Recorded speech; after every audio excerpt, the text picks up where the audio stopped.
I had the privilege of having the opportunity to discuss how we can leverage civic technology and digital engagement to enhance citizen voices in democratic governance and to also push for greater accountability in government with civil society organizations from Ghana. And it was very useful in the sense that we were able to tap into some of the experiences that are going on within the country and as far as civil society efforts to push for better governance is concerned, but also to get perspectives on what they think they can do with digital technology, with digital engagement, such as the use of social media, or how they could use different platforms that we discussed around generating public participation in important areas like lawmaking. Afrobarometer data is very important, not just to the Charter Project Africa, but wider civil society organizations in the continent. Through their surveys, they are able to give a very contemporary feel to what exactly the public is concerned about with regards to issues of governance, whether it's corruption, whether it's unconstitutional changes in government, whether it's the levels of poverty.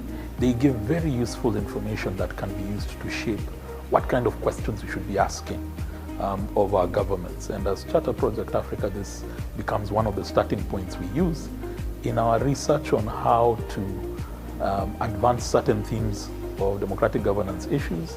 It is a very good resource base that informs the research work we are doing at different country levels. And it also lends to our effort of trying to break down very complex issues into usable information.